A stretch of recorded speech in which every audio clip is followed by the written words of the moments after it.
Good morning, good morning, good morning.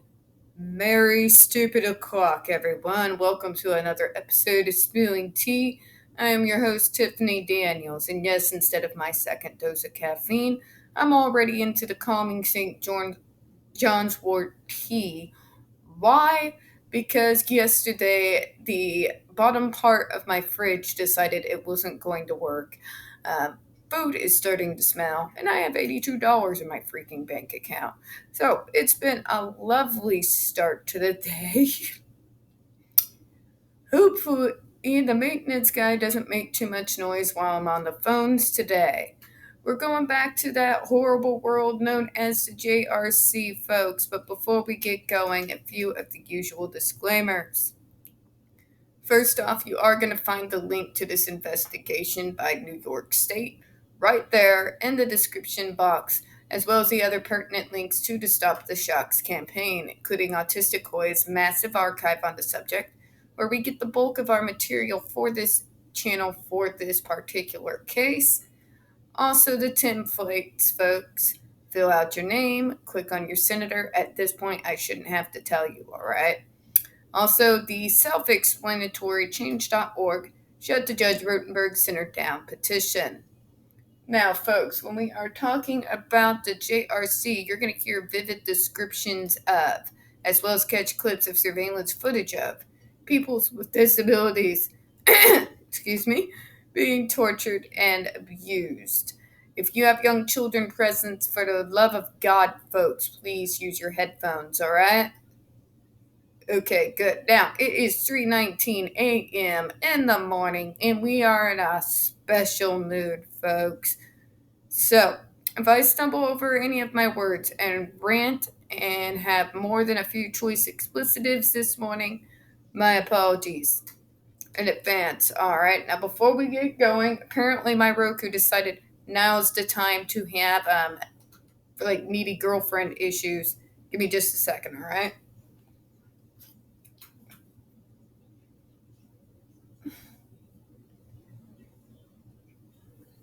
Okay, fixed. One good thing this morning, may it be preparation for more good things to come. I could certainly use it right now. Alright, so back to where we left off yesterday. JRC program visitation report. Remember, folks, this was done back in 2006 in the wake of the court case from Evelyn and Antoine Nicholson versus the JRC in the Freeport School District, in which they won on every count. So let's go ahead and get into it. Okay. Use of automated electronic devices. Automatic negative reinforcement.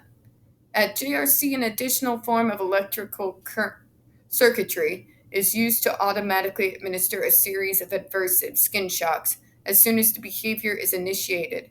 Shocks are administered at regular intervals, 1 every 3 seconds. The automatic negative reinforcement charts terminate as soon as the behavior stops occurring. The device is not operated by JRC staff. For example, some students are made to sit on a GED cushion. Oh, we went over this yesterday. I don't want to repeat myself. I think we went over this too. Yep, we did.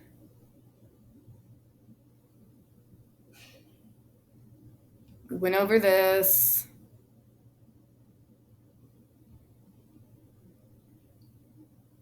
Okay. Here we go. And if I went over this yesterday, I'm sorry, folks. We're going to read it again. Combined restraint shock interventions. And no, I'm not going to edit it. A combination of mechanical restraint and GED skin shock is also used to administer a consequence to students that attempt to remove the GED from their bodies. God forbid, right? In instances where this combined adversive approach is used, the student, over a period of time specified on his or her behavior program, is mechanically restrained on a platform and GED shocks are applied at varying intervals. Sick bastards. An example of this is found on one NYS student's behavior program. A consequence for pulling a fire alarm is to receive 5 GED over a 10-month period while being restrained on a 4-point board. Hi, emotional support kitten. That's what I call them. GED, skin shock, and restraint are also used together when the behavioral rehearsal lesson is practiced on a student, which is bizarre. The BRL is used when a student exhibits a high risk, low frequency behavior. What the fuck does that even mean? Now, hold up, rewind. What the fuck does low frequency behavior even mean? Are we just going to throw in random terms that they just create on the fly to justify their monstrosity? What would they consider high risk? What the actual fuck? Tell me what low frequency behavior, this new made up term the JRC just pulled out of their ass, would, make it so having someone jump out of you with a knife in their hand or a pencil in their hand or just jump out threateningly. Seriously? I'm sorry, JRC, but you don't just get to come up with your own medical terms to justify your insanity. Ugh.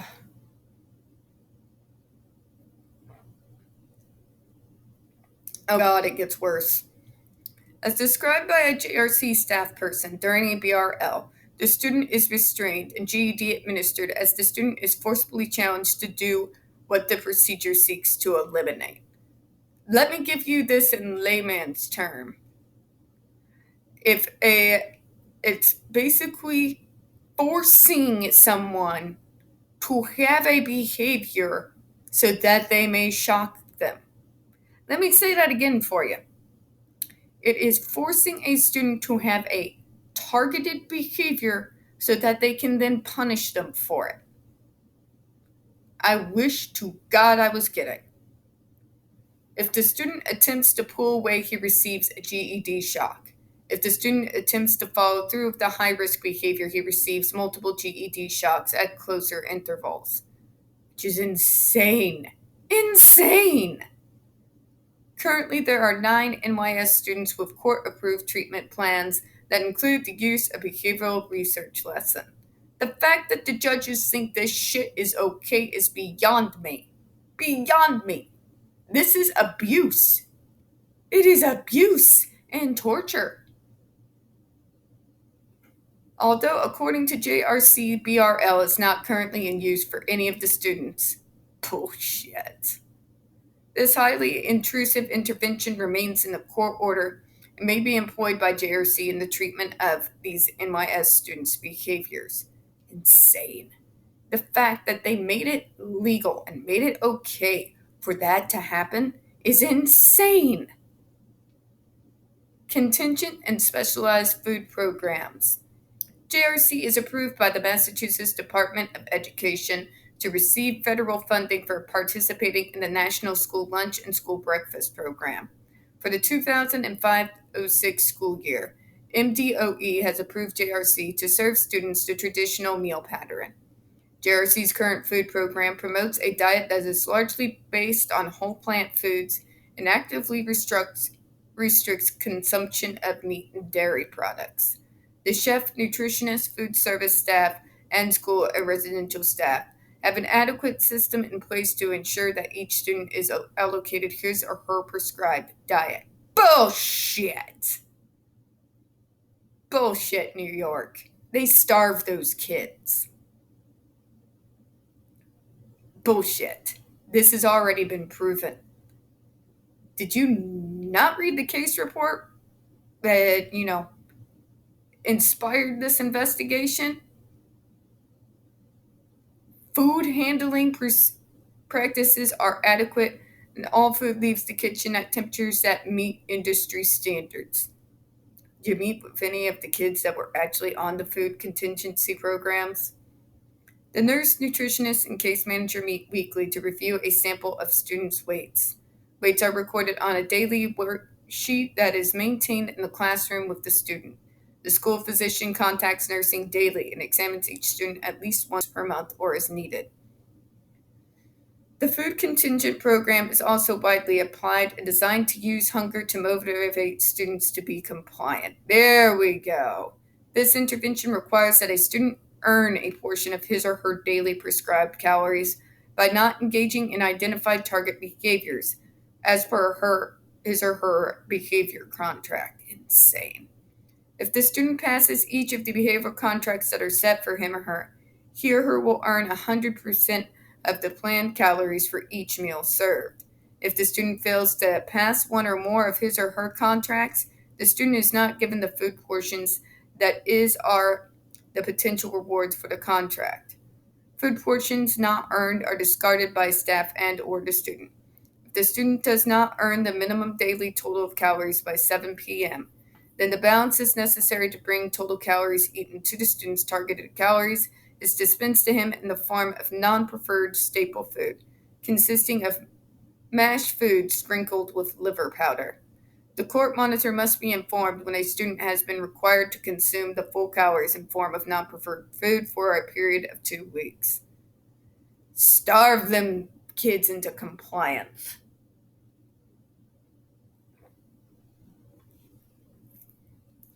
The specialized food program is more restrictive. For students on specialized food program, JRC does not offer makeup food to compensate for the student missed by failing to pass his or her contracts unless the student has eaten 20 to 25% less of his normal daily caloric target. God. If the student has eaten 20 to 25% or less, he or she is offered makeup food to bring him up to the 20 to 25% level. The court monitor is informed whenever the student receives no more than 20 to 25% of the daily caloric goal for 2 consecutive weeks. And this is legal. This is insane. Any place out here in Missouri that pulled this shit would be closed down. Daily weights are maintained and ketone levels are measured when the prior day's intake is less than 80% of the recommended daily caloric intake. Currently, there are 10 NYS students on the contingent food program and 1 NYS student on the specialized food program. Following is a summary of the identifying findings, primarily related to the behavioral interventions and related instructional practices used at JRC, followed by a supporting observations, facts, and information learned. The findings are based on a review of written information, direct observations, and interviews obtained during related to April and May 2006 site reviews. Each statement of findings reported below are followed by observations or information that served as the basis for the findings. Findings: the integrity of the behavioral programming at JRC is not sufficiently monitored by appropriate professionals at the school, and in many cases the level of background and preparation of staff is not sufficient to oversee the intensive treatment of children with challenging emotional and behavioral problems. Thank you. JRC psychologists or clinicians develop student behavior programs. JRC Psychology Department lists of a total of 17 clinicians. Of these clinicians, although 12 have some doctoral level training in psychology, only 4 have licensure from the state of Massachusetts as psychologist providers. 1 is licensed as a psychologist in another state, and 1 has a license in the educational psychologist. A high level of competence in psychology and behavior analysis is necessary for ethical practice when the most intrusive and aversive procedures are used in the treatment of children with behavioral problems as complex and challenging as many who are approved for the level 3 aversive behavioral interventions at JRC. I've got your complex. It's complex, Tiffany. You don't understand. I have the diagnosis. It's actually quite simple. Find out what's causing the behavior. Work on the root of the issue. The resulting behavior that came from the problem tends to go away. It's not as difficult as these people make it out. You can sit there and tell me all you want, but they're non-verbal, Tiffany. We don't know what they're saying. Pay attention. Pay attention. All right? There's more forms to communication than speech. Just saying. Try sign language. A lot of parents I know went over to sign language, taught their kids American Sign Language. Guess what? Works a hell of a lot better than shocking and starving them. Just saying.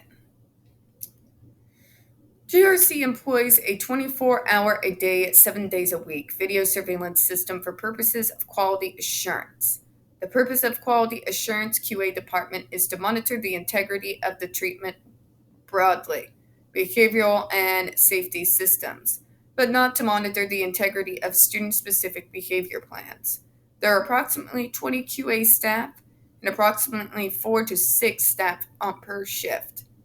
There are approximately 240 students, adult consumers, which essentially require that each QA staff per shift monitor approximately 40 to 60 consumers. The QA team did appear to carry out this mission effectively with regard to staff conducting programs as written. However, JRC staff did not record data on student engagement in productive activities and the number of learning opportunities provided by staff. Measures were correlate when student academic and social progress.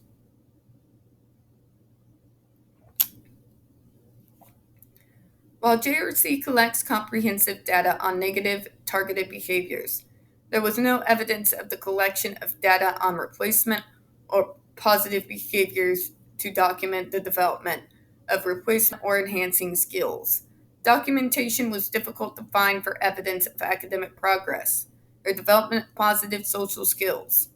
The program descriptions of behavioral interventions are very standardized across students and show a lack of individualization of treatment planning.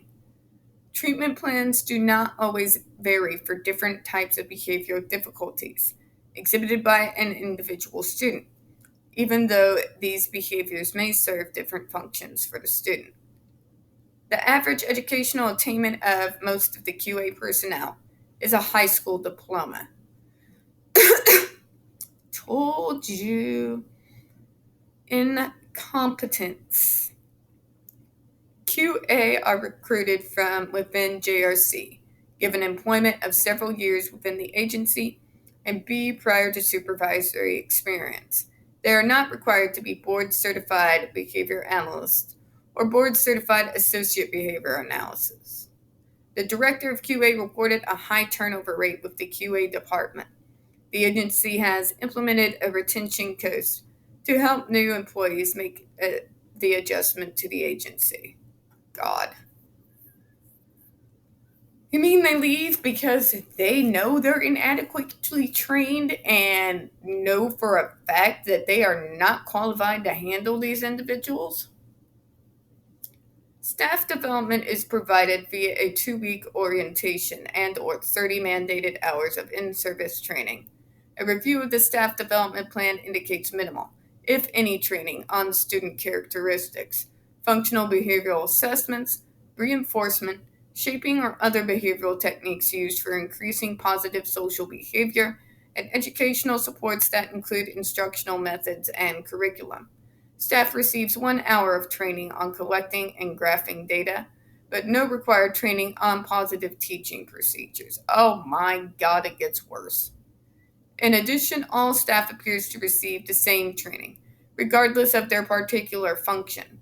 Teachers do not necessarily receive additional training in educational supports. QA team members do not necessarily receive training in behavior analysis. The GED may also be sent home with NYS parents after they receive training from the JRC regarding the use and application of the GED. You can't even let them get away from it at their own goddamn home. One record reviewed indicated that the student went home for a vacation break and a family member to administer punishment used the GED device.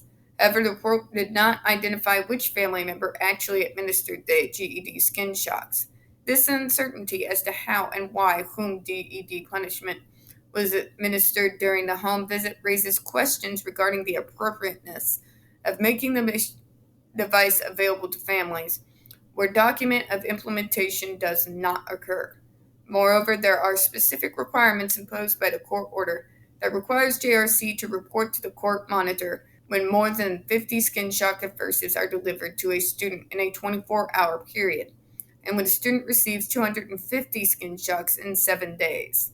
The lack of specific data regarding the home use of GEDs suggests that the court mandate for reporting may be compromised. The JRC's practice of providing shock device to families and allowing newly hired staff with little to no training and information on a student to administer the GED appears to be in direct violation of the FDA-required safety precautions on the use of the device. In one classroom, it was observed that a new staff member was briefly informed that his role in the room was to monitor 1.1 student S, and second-party verification was not required before administering the GED, in spite of what Judge Bernstein said. The new staff person was handed the SLED GED transmitter and verbally given the direction and instruction on when to administer the GED. As the instructing staff person was departing, she also informed the new staff that the student S is deaf. Wow. Findings. We'll get into the next few findings tomorrow morning.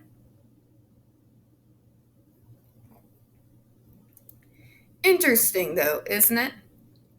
This independent report and investigation is backing everything that the victims who have spoken out have said. It's backing Antoine and Evelyn. It is backing Jennifer Masamba. It is backing Andre McCollins. It is backing Tori Amos. It is backing literally everything every victim that has been stuck in this hellhole has said. Everything they have said. So the next parent who says, you don't understand, that's not what it's really like, please send them a link to this report. And then say, oh, really? Then why did a completely independent agency basically say all the exact same things that the victims have reported? This is what we like to call, folks, corroborative evidence. And on that note this morning, I'm going to go ahead and close out. We don't get very many views on this channel, especially on this subject. The few that we do tend to get removed from time to time. So, folks, please don't forget to hit that like button. Hit subscribe. Please don't forget to hit the comments. Feed that algorithm. And check if you come by this video and see if you're still subscribed. I do appreciate your time this morning. And as always, we are spilling tea. Hope you have a good one. Bye-bye.